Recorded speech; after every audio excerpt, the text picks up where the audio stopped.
Welcome back. This is part 2 of Module 5, where we will be dealing more specifically with the figure of Aphrodite and how perceptions of her changed and expanded over time due to some particular historical circumstances that we will look at.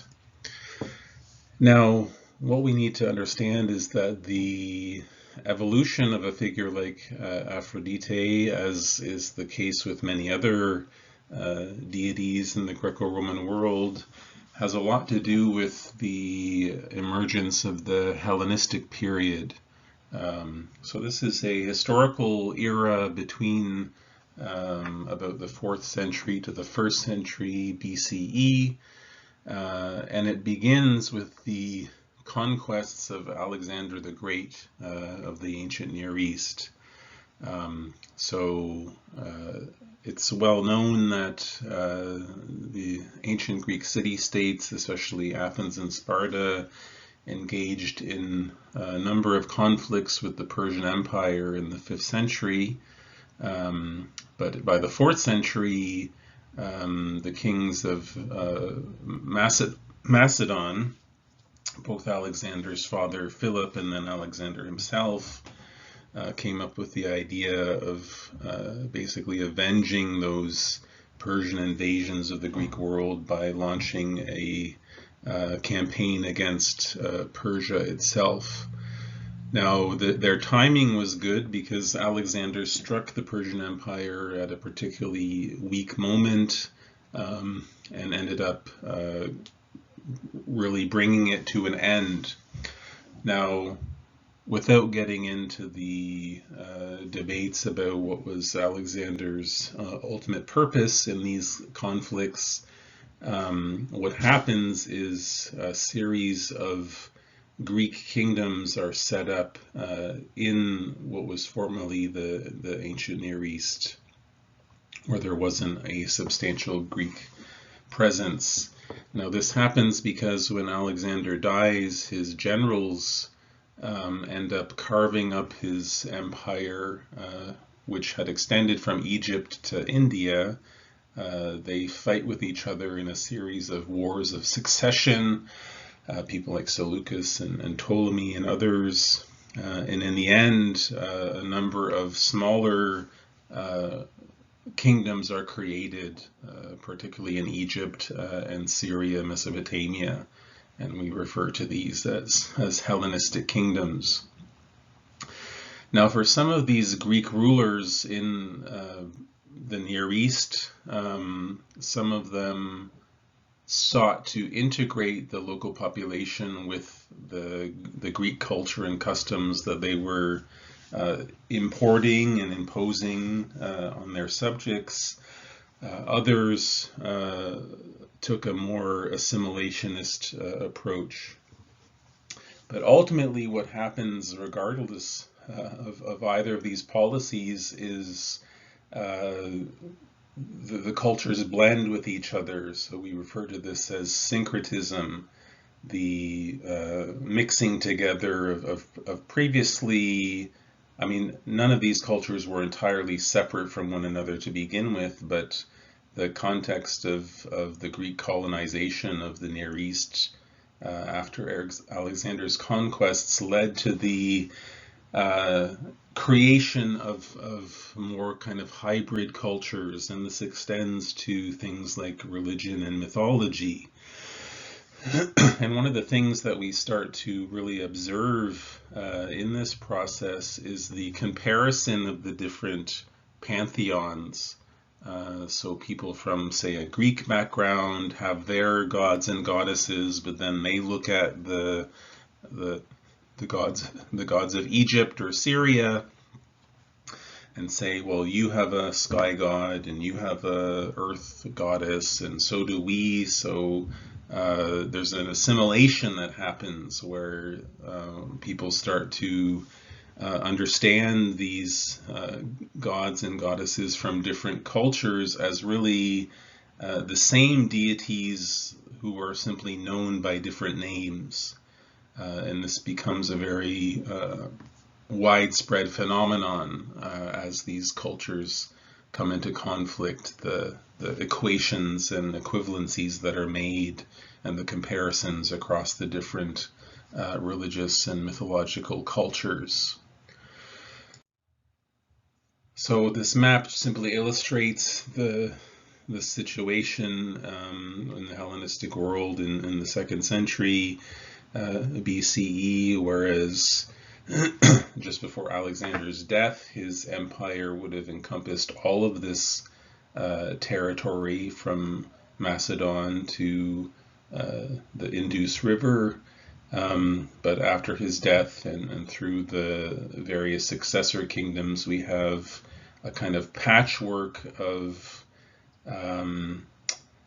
societies who are ruled by a Greek elite, but who this elite rules over a Near Eastern majority population.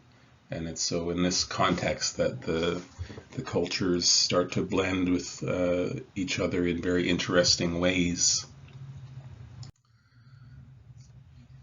Now, when we think about Aphrodite, we have to understand that in most of these Near Eastern cultures, there was already important goddess figures.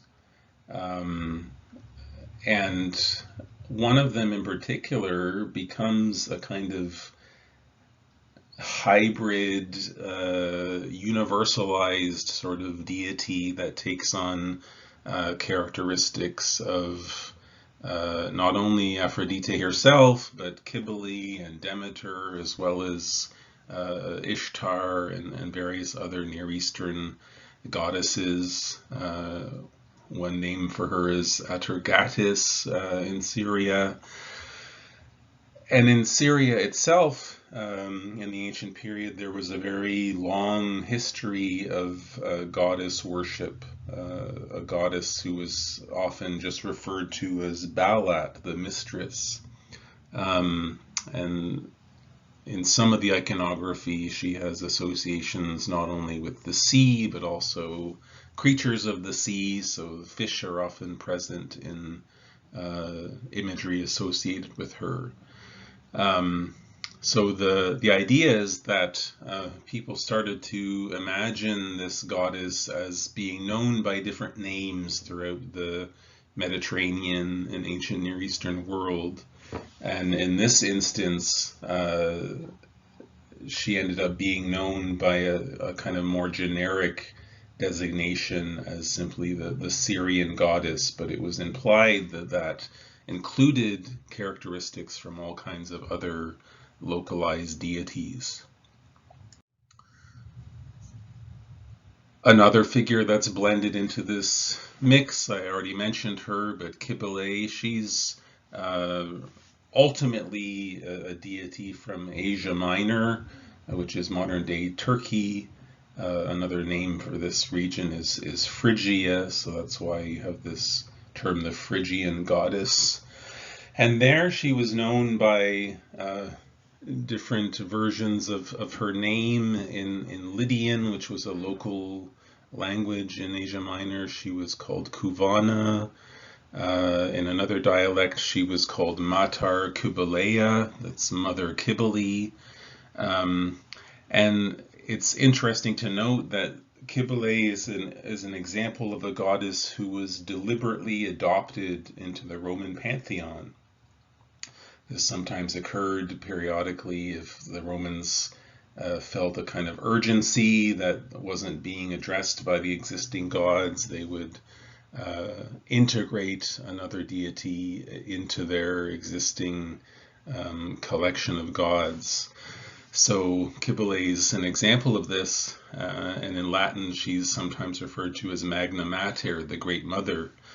So it's another case of this goddess figure taking on multiple characteristics, but also being known in a more kind of generic sense. Now, she, in the myth stories associated with her, she also has a male consort, Attis or Adonis, And you might remember the figure of Adonis when we were talking about the story of Aphrodite as one of her youthful love interests. That's not accidental. That is part of the connection or web of connections that exists between these various goddess figures. And there's a kind of pattern in these various stories where the male consort of the goddess dies usually or is dismembered in some kind of accident, and then the goddess seeks to put him back together or bring him back to life. So there is a sort of resurrection motif that is, in the eyes of some interpreters, connected to agriculture and the idea of fertility and vegetation. But this, again, feeds into this notion of the mystery cults. So there were several mystery religions that developed in connection to these various goddesses, because, transcending death is part of the narrative that these goddesses are involved in, that is seen as a gateway by devotees that, maybe this goddess has some kind of special knowledge that will allow them to have a kind of continuity of their self in the afterlife. As I said in a previous lecture, the Greek understanding of the afterlife was pretty bleak in terms of the souls of human beings were sort of echoes of their former selves, where increasingly people wanted to ensure a sort of enhanced immortality where they would retain their sense of identity, or this idea of the eternal self. Cybele is also associated with the goddesses Rhea and Demeter, so there's all kinds of overlap that we observe in these ancient Near Eastern goddess figures. Now in Egypt we have the traditional goddess Isis, who also has a male consort, Osiris, who just happens to be a god of the afterlife. And in the stories that are told, he's murdered by one of his rivals. And then Isis has to set about restoring his body. So again, we have this motif of death and resurrection that is part of the traditional Egyptian religion and mythology. So you can well imagine what happens when the Greeks come to Egypt and end up ruling Egypt in the Hellenistic period. These features of Isis and Osiris become integrated into this evolving idea of the universal goddess. So Isis is also wrapped up into that. But she ends up taking an added importance because in ancient Greek tradition, there was already this idea that the Egyptians had a sort of upper hand when it came to religion, that they were, and you see this in Herodotus, that he suggested that the Egyptians basically invented religion, or were the first people to worship the gods and relate to the gods, and were the most pious of all people. So there was a certain degree of respect and veneration of the antiquity and prestige of Egyptian religion among the Greeks.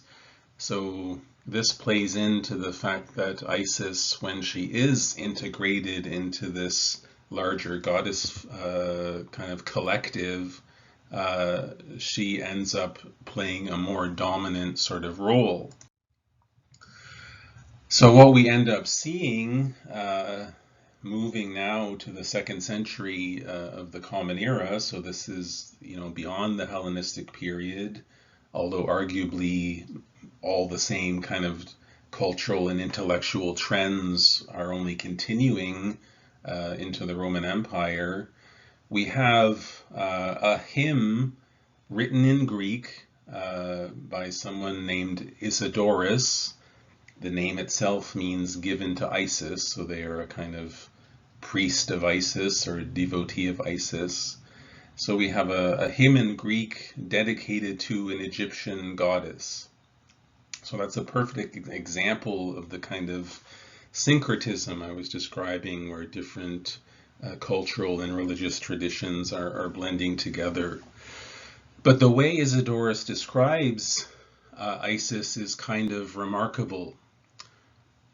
So he says, "O wealth giver, queen of the gods." So that already indicates something, that Isis has some kind of preeminent authority over other deities. Hermuthis, Lady Omnipotent, Agathe Touke. Agathe Touke in Greek means good fortune.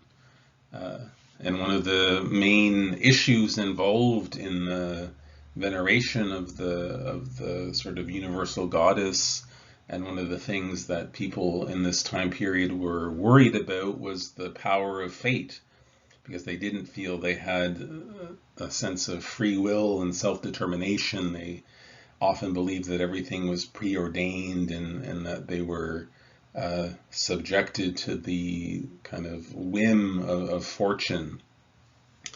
So that plays a role in the imagery that is associated with Isis, the greatly renowned Isis. Deo, highest discoverer of all life, manifold miracles were your care, that you might bring livelihood to mankind and mortality to all. And you taught customs that justice might in some measure prevail. You gave skills to men's life, that men's life might be comfortable, and you discovered the blossoms that produce edible vegetation.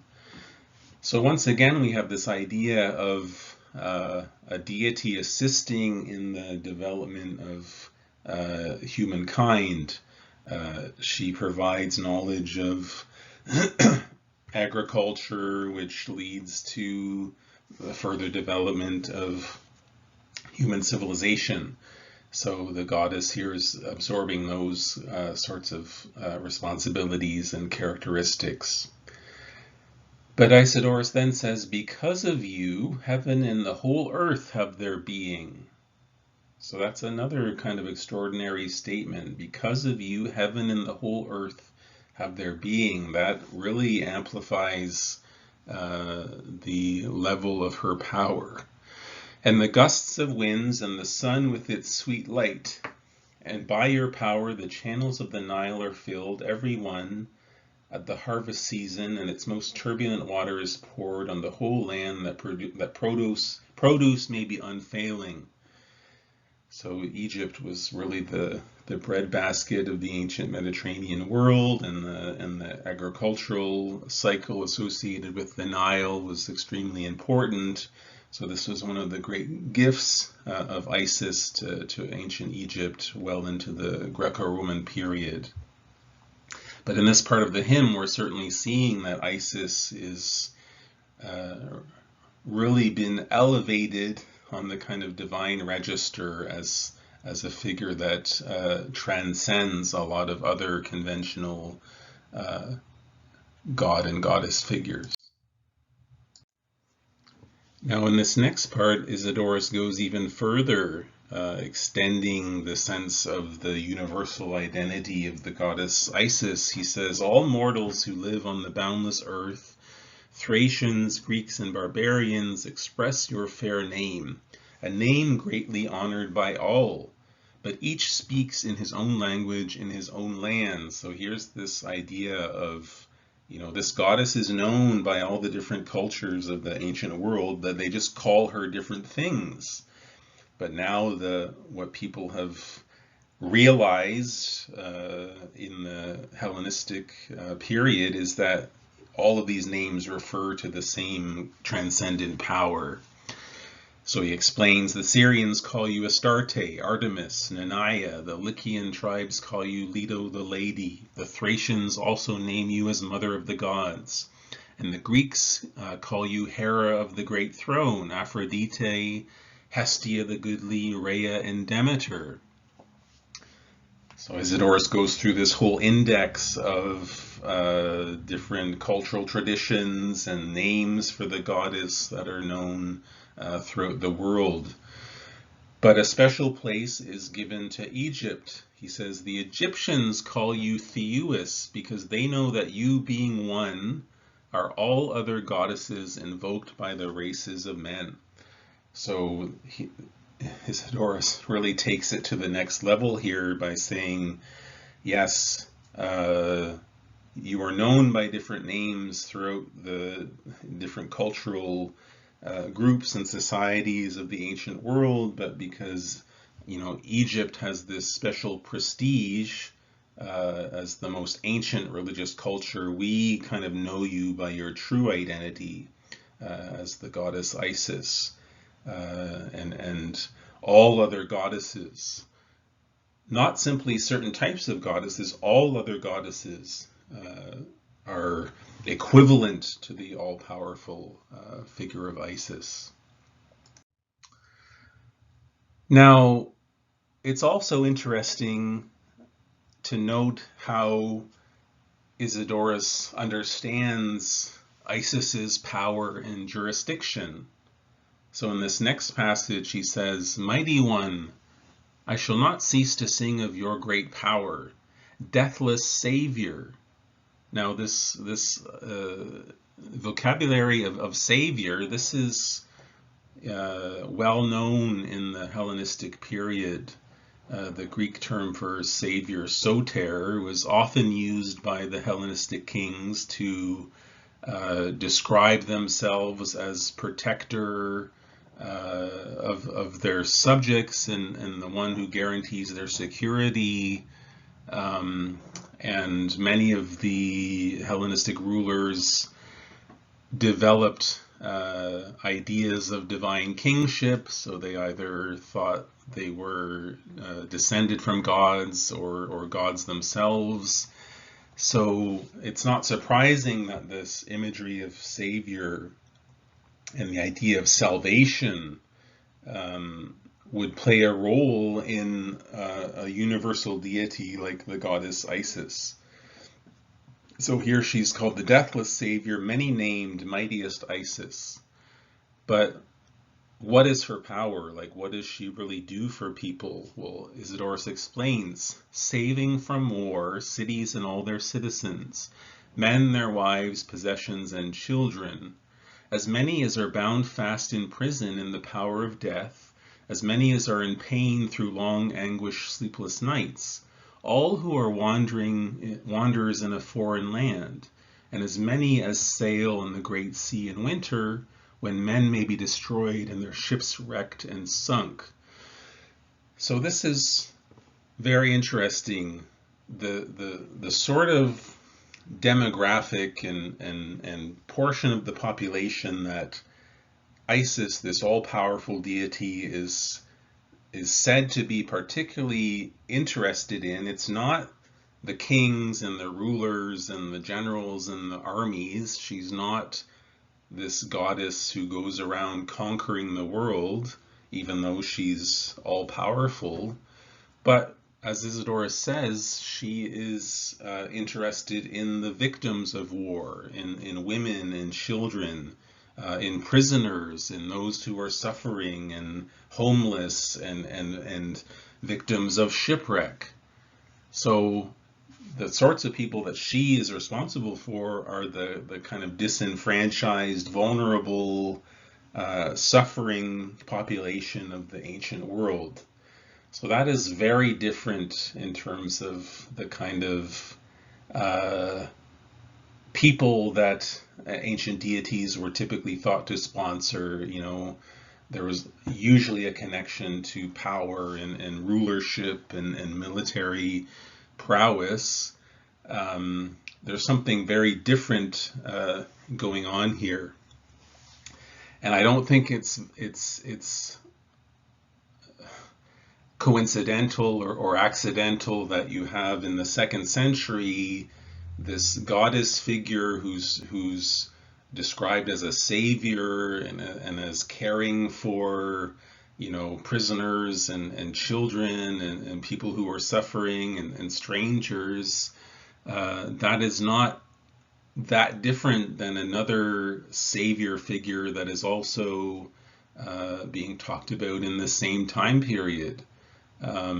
So there's a certain amount of competition in the early Roman Empire among various universal type deities who were offering a kind of idea of salvation for those who were more at the margins of society. And Isis is one very powerful example.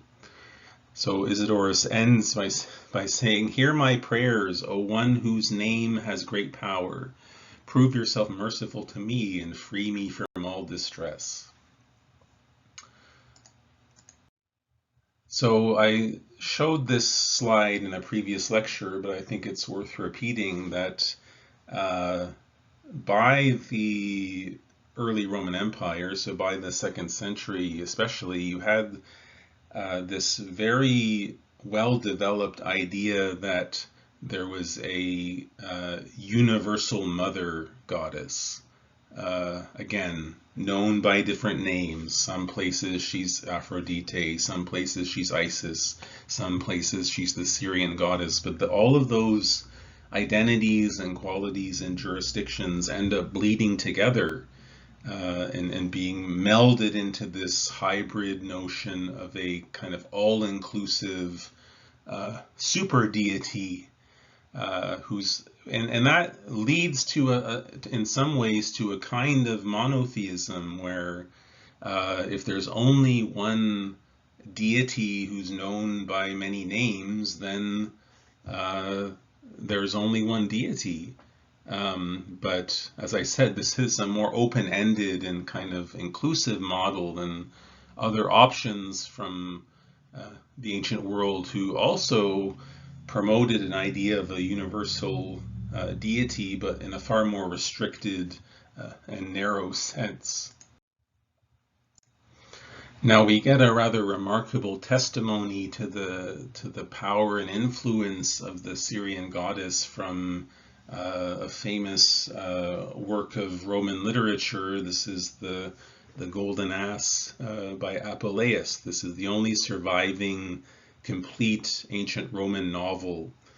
And in the novel, the protagonist Lucius, he is this enthusiast for magic and the mystical arts, but he ends up dabbling in witchcraft and ends up transformed into a donkey, which then results in him being led around the Greek world and going through all these as he's passed from owner to owner, his sufferings get sort of worse and worse, and he can't figure out how to be transformed back into human form.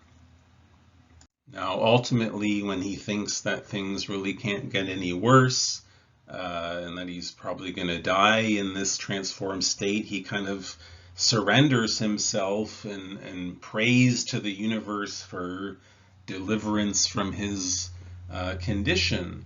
And in response, a universal deity appears, who says to him, "Behold, Lucius, I have come. Your weepings and prayers have moved me to comfort you. I am she that is the natural mother of all things, mistress and governess of all the elements, the initial progeny of the worlds, chief of powers divine, queen of heaven, the principle of the gods celestial, and the light of the goddesses." So in this version, the universal goddess is not simply, representative of all goddesses, but of all gods as well. So it's an even higher level of authority and prestige. She says, "At my will, the planets of the air, the wholesome winds of the sea, and the silences of hell will be disposed. My name, my divinity is adored throughout all the world in diverse manners, in variable customs, and in many names." So here's this idea we saw in Isidorus of the multiplicity of identities of this singular goddess. "For the Phrygians call me Pessineutica, the mother of the gods. The Athenians call me Cecropian Artemis, the Cyprians Paphian Aphrodite, the Candians Dictyana, the Sicilians Stygian Proserpine, and the Eleusinians call me Mother of the Corn. Some call me Juno, others Bellona of the battles, still others Hecate. Again, another index of goddess figures from the Eastern Mediterranean. Principally, the Ethiopians, which dwell in the Orient, and the Egyptians, which are excellent in all kinds of ancient doctrine. So here's that idea of the religious prestige of Egypt. And by their proper ceremonies accustomed to worship me, do call me Queen Isis. So once again, it's this same notion of the kind of true name of the universal goddess is known to the Egyptians.